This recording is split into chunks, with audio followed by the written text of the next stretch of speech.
എല്ലാവർക്കും പുതിയൊരു വീഡിയോയിലേക്ക് സ്വാഗതം. ഈ വീഡിയോയിൽ നമ്മൾ കാണാൻ പോകുന്നത് സെറോദയുടെ ഒരു അക്കൗണ്ട് എങ്ങനെ ഓപ്പൺ ചെയ്യാൻ സാധിക്കുമെന്നാണ്. ഇപ്പോൾ സ്റ്റോക്ക് മാർക്കറ്റിൽ വളരെയധികം സ്റ്റോക്ക് ബ്രോക്കേഴ്സ് അവൈലബിൾ ആണ്. ആ സമയത്ത് നമ്മൾ സെറോദ ചൂസ് ചെയ്യാനുള്ള കാരണം എന്താണ്? സെറോദ 2010 സ്റ്റാർട്ട് ചെയ്തതാണ്. ഇപ്പം 15 വർഷമായിട്ട് സ്റ്റോക്ക് മാർക്കറ്റിൽ നിലനിൽക്കുന്ന ഒരു ഓൾഡസ്റ്റ് സ്റ്റോക്ക് ബ്രോക്കറാണ് സെറോദ. അത് മാത്രമല്ല, നമുക്ക് ഇക്വിറ്റി ഡെലിവറി ചെയ്യാനാണെങ്കിലും മ്യൂച്വൽ ഫണ്ടിൽ ഇൻവെസ്റ്റ് ചെയ്യാനാണെങ്കിലും സീറോ ബ്രോക്കറേജ് ആണ് വരുന്നത്. ഇൻട്രാഡേ ആൻഡ് ഫ്യൂച്ചർ ആൻഡ് ഓപ്ഷനിൽ ട്രേഡ് ചെയ്യുന്നതിന് 20 രൂപ അല്ലെങ്കിൽ 0.03% അതിലേതാണോ കുറവ് അതായിരിക്കും നമുക്ക് ബ്രോക്കറേജ് ആയിട്ട് വരുന്നത്. ഇപ്പോൾ സെറോദ അക്കൗണ്ട് യൂസേഴ്സിനാണെങ്കിൽ സെൻസിബിൾ എന്ന പ്ലാറ്റ്ഫോം ഫ്രീ ആയിട്ട് യൂസ് ചെയ്യാൻ സാധിക്കുന്നതായിരിക്കും. ഇപ്പോൾ ഒരു ബിഗിനർ ആണെങ്കിൽ ഫണ്ട് ഇൻവെസ്റ്റ് ചെയ്യാതെ ഡെമോ ആയിട്ട് ട്രേഡ് ചെയ്ത് പഠിക്കാനുള്ള ഓപ്ഷൻ ഉണ്ട് സെൻസിബിളിൽ.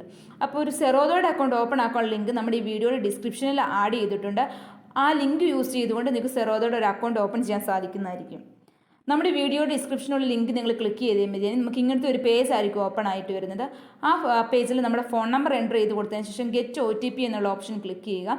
നമ്മുടെ ഫോൺ നമ്പർ എൻ്റർ ചെയ്ത് കൊടുക്കുന്ന ശേഷം നമ്മുടെ ആധാർ നമ്പറുമായിട്ട് ലിങ്ക് ചെയ്തിട്ടുള്ള ഫോൺ നമ്പർ വേണം എൻ്റർ ചെയ്ത് കൊടുക്കാൻ. ആ നമ്പറിലോട്ടായിരിക്കും നമുക്ക് OTP വരുന്നത്. അതിനുശേഷം നമ്മുടെ ഫോണിൽ വന്ന് OTP എൻ്റർ ചെയ്ത് കൊടുത്തതിന് ശേഷം കണ്ടിന്യൂ എന്ന് ക്ലിക്ക് ചെയ്യുക. ഇവിടെ നമ്മുടെ ഇമെയിൽ ID സെലക്ട് ചെയ്ത് കൊടുക്കാനുള്ള സ്റ്റേജാണ്. കണ്ടിന്യൂ വിത്ത് ഗൂഗിൾ എന്ന് സെലക്ട് ചെയ്യുവാണെങ്കിൽ നമ്മൾ യൂസ് ചെയ്തുകൊണ്ടിരിക്കുന്ന ഇമെയിൽ IDs എല്ലാം കാണാൻ സാധിക്കും. അപ്പോൾ നമ്മൾ സെറോദയ്ക്ക് വേണ്ടി ഏതാണോ ചൂസ് ചെയ്യുന്നത് അത് ചൂസ് ചെയ്തതിന് ശേഷം നമ്മൾ കണ്ടിന്യൂ എന്ന് ക്ലിക്ക് ചെയ്യുക. അല്ലെങ്കിൽ നമ്മുടെ പേര് എൻ്റർ ചെയ്ത് കൊടുത്തതിന് ശേഷം ഇമെയിൽ ID എൻ്റർ ചെയ്ത് കൊടുത്തതിന് ശേഷം കണ്ടിന്യൂ എന്ന് ക്ലിക്ക് ചെയ്യുക. അത് കഴിഞ്ഞിട്ടുള്ള പേജ് നമുക്ക് കാണാൻ സാധിക്കും. നമ്മുടെ പാൻ കാർഡ് എൻ്റർ ചെയ്ത് കൊടുക്കാനുള്ള സ്റ്റേജാണ്. നമ്മുടെ പാൻ കാർഡ് എൻ്റർ ചെയ്ത് കൊടുത്തതിന് ശേഷം നമ്മുടെ പാൻ കാർഡിലെ നമ്മുടെ ഡേറ്റ് ഓഫ് ബർത്തും എൻ്റർ ചെയ്ത് കൊടുത്തതിന് ശേഷം അതിന് താഴെ കാണുന്ന ചെക്ക് ബോക്സ് ടിക്ക് ചെയ്തതിന് ശേഷം കണ്ടിന്യൂ എന്ന് ക്ലിക്ക് ചെയ്യുക. അത് കഴിഞ്ഞിട്ടുള്ള പേജ് നമുക്ക് കാണാൻ സാധിക്കും. What product you would like to start with. നമ്മൾ equity and mutual fund compulsory ആയിട്ട് സെലക്ട് ചെയ്യണം. അതുപോലെ തന്നെ ഫ്യൂച്ചർ ആൻഡ് ഓപ്ഷൻസും കമ്മോഡിറ്റിയും സെലക്ട് ചെയ്തതിന് ശേഷം അതിന് താഴെയുള്ള ചെക്ക് ബോക്സ് സെലക്ട് ചെയ്തിട്ട് കണ്ടിന്യൂ എന്ന് ക്ലിക്ക് ചെയ്യുക. അത് കഴിഞ്ഞിട്ടുള്ള പേജ് നമുക്ക് ആധാർ KYC വെരിഫിക്കേഷൻ ആണ് വരുന്നത്. ഇവിടെ നമ്മൾ കണ്ടിന്യൂ എന്ന് സെലക്ട് ചെയ്യുക. ഇവിടെ നമ്മുടെ ആധാർ നമ്പർ എൻ്റർ ചെയ്ത് കൊടുത്തതിന് ശേഷം നമ്മുടെ ഈ ക്യാപ്ചയും എൻ്റർ ചെയ്തിട്ട് നെക്സ്റ്റ് എന്ന് കൊടുക്കുക.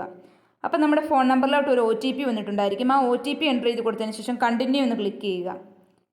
അതിനുശേഷം നമ്മുടെ 6 ഡിജിറ്റ് സെക്യൂരിറ്റി പിൻ എൻ്റർ ചെയ്യാനുള്ള സ്റ്റേജാണ് വരുന്നത്. അത് നമ്മൾ മറന്നു പോയിട്ടുണ്ടെങ്കിൽ ഫോർഗോട്ട് സെക്യൂരിറ്റി പിൻ ക്ലിക്ക് ചെയ്തതിന് ശേഷം നമ്മുടെ ഡേറ്റ് ഓഫ് ബർത്ത് എൻ്റർ ചെയ്ത് കൊടുക്കുക. അതിനുശേഷം നമ്മൾ പുതിയൊരു സെക്യൂരിറ്റി പിൻ ക്രിയേറ്റ് ചെയ്തതിന് ശേഷം ഈ സ്റ്റേജിൽ നമ്മൾ പുതിയ സെക്യൂരിറ്റി പിൻ 6 ഡിജിറ്റ് സെക്യൂരിറ്റി പിൻ എൻ്റർ ചെയ്ത് കൊടുത്തതിന് ശേഷം കണ്ടിന്യൂ എന്ന് ക്ലിക്ക് ചെയ്യുക.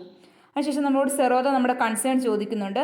ഡിജി ലോക്കർ വഴി നമ്മുടെ Aadhaar card number pan card നമ്പറൊക്കെ എടുത്തുകൊട്ടെ എന്ന് ചോദിക്കുന്നുണ്ട്. അപ്പോൾ നമ്മളതിന് കൺസേൺഡ് ആയിട്ട് നമ്മൾ അതിൻ്റെ സൈഡിലുള്ള ചെക്ക് ബോക്സ് ടിക്ക് ചെയ്തതിന് ശേഷം അലോ എന്ന് ക്ലിക്ക് ചെയ്യുക. അതിനുശേഷം നമ്മുടെ പേഴ്സണൽ ഡീറ്റെയിൽസ് എൻ്റർ ചെയ്ത് കൊടുക്കാനുള്ള സ്റ്റേജാണ് വരുന്നത്. ഇവിടെ നമ്മുടെ father name, mother name, marriage status, അതുപോലെ ആനുവൽ ഇൻകം ഒക്കെ എൻ്റർ ചെയ്ത് കൊടുത്തതിന് ശേഷം കണ്ടിന്യൂ എന്ന് ക്ലിക്ക് ചെയ്യുക.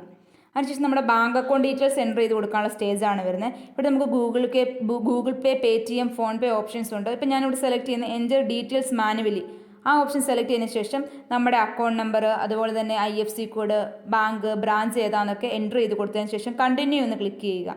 അതിനുശേഷം നമുക്ക് വെബ്കാം വെരിഫിക്കേഷൻ ആണ് വരുന്നത്. അവിടെ നമ്മൾ ക്യാപ്ചർ എന്ന് ക്ലിക്ക് ചെയ്തിട്ട് നമ്മുടെ ഒരു സെൽഫി എടുത്തതിന് ശേഷം കണ്ടിന്യൂ എന്ന് ക്ലിക്ക് ചെയ്യുക. അതിനുശേഷം നമുക്ക് ഡോക്യുമെൻറ്റ് അപ്ലോഡ് ചെയ്യാനുള്ള സ്റ്റേജാണ് വരുന്നത്. നമുക്കിവിടെ സിഗ്നേച്ചർ അതുപോലെ തന്നെ ബാങ്ക് പ്രൂഫ് അപ്ലോഡ് ചെയ്യാൻ സാധിക്കും. നമുക്ക് സിഗ്നേച്ചർ ഓൾറെഡി എടുത്ത് വെച്ചിരിക്കുന്ന സിഗ്നേച്ചർ നമുക്ക് ഗാലറി കയറി നമുക്ക് അപ്ലോഡ് ചെയ്യാൻ സാധിക്കും. അതുപോലെ നമുക്ക് സ്പോട്ടിലും സൈൻ ചെയ്യാനുള്ള ഓപ്ഷൻ ഉണ്ട്. ഇപ്പോൾ നമുക്ക് ബാങ്ക് പ്രൂഫായിട്ട് സബ്മിറ്റ് ചെയ്യേണ്ടതെന്ന് പറഞ്ഞാൽ നമുക്ക് 6 മാസത്തെ ബാങ്ക് അക്കൗണ്ട് സ്റ്റേറ്റ്മെൻറ്റ് അല്ലെങ്കിൽ ഒരു ക്യാൻസൽഡ് ചെക്കാണ്. അത് നമ്മൾ സബ്മിറ്റ് ചെയ്തതിന് ശേഷം കണ്ടിന്യൂ എന്ന് ക്ലിക്ക് ചെയ്യുക. അതിനുശേഷം നമുക്കൊരു നോമിനി ആഡ് ചെയ്യുന്നുള്ള സ്റ്റേജാണ് വരുന്നത്. നമുക്ക് ആഡ് നോമിനി കൊടുത്തു കഴിഞ്ഞാൽ നമുക്ക് നോമിനി ആഡ് ചെയ്തിട്ട് കണ്ടിന്യൂ എന്ന് സെലക്ട് ചെയ്യാൻ സാധിക്കുന്നതായിരിക്കും. ഞാനിപ്പോൾ ഈ സ്റ്റേജിൽ ഒരു നോമിനി ആഡ് ചെയ്യുന്നില്ല. ഞാൻ സെലക്ട് ചെയ്യുന്ന ഓപ്ഷൻ എന്ന് പറഞ്ഞാൽ നോ ഡു ദിസ് ലേറ്റർ എന്ന് സെലക്ട് ചെയ്തതിന് ശേഷം കണ്ടിന്യൂ ക്ലിക്ക് ചെയ്യുന്നു. നമുക്ക് ലാസ്റ്റ് സ്റ്റേജ് എന്താണ് വരുന്നത്? നമുക്ക് E-sign ആണ് ലാസ്റ്റ് സ്റ്റേജ് വരുന്നത്. നമ്മൾ പിന്നെ കണ്ടിന്യൂ എന്ന് ക്ലിക്ക് ചെയ്യുന്നു. അത് നമ്മൾ ഈ ചെക്ക് ബോക്സിലെ 3 ചെക്ക് ബോക്സും സെലക്ട് ചെയ്തതിന് ശേഷം പ്രൊസീഡ് എന്ന് സെലക്ട് ചെയ്യുന്നു. അപ്പോൾ നമ്മൾ ഓൾറെഡി സബ്മിറ്റ് ചെയ്തിട്ടുള്ള ഡോക്യുമെൻ്റ്, അതായത് നമ്മുടെ ബാങ്ക് സ്റ്റേറ്റ്മെൻറ്റ്, ആധാർ കാർഡ് എല്ലാം കാണാൻ സാധിക്കും. നമുക്ക് സൈനിങ് നൗ എന്ന് സെലക്ട് ചെയ്യുക. ഇവിടെ നമ്മൾ E-sign-നായിട്ട് നമ്മുടെ ആധാർ കാർഡ് നമ്പർ എൻ്റർ ചെയ്ത് കൊടുക്കുക. അപ്പോൾ നമുക്ക് ആധാർ കാർഡ് നമ്പർ എൻ്റർ ചെയ്ത് കൊടുത്തതിന് ശേഷം നമ്മുടെ ഈ ചെക്ക് ബോക്സ് ടിക്ക് ചെയ്തതിന് ശേഷം ഗെറ്റ് OTP എന്ന് സെലക്ട് ചെയ്യുക. എന്നിട്ട് OTP എൻ്റർ ചെയ്ത് കൊടുത്തതിന് ശേഷം വെരിഫൈ OTP എന്ന് സെലക്ട് ചെയ്യുക. അപ്പോൾ നമ്മുടെ സെറോദയുടെ അക്കൗണ്ട് ഓപ്പൺ ആക്കാനുള്ള പ്രൊസീജിയർ കംപ്ലീറ്റ് ആയിട്ടുണ്ട്.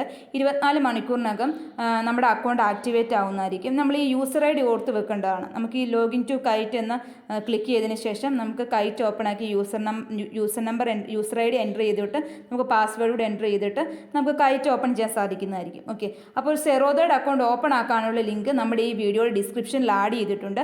ആ ലിങ്ക് യൂസ് ചെയ്തുകൊണ്ട് നിങ്ങൾ സെറോദയുടെ ഒരു അക്കൗണ്ട് ഓപ്പൺ ചെയ്യാൻ സാധിക്കുന്നതായിരിക്കും. ഓക്കെ.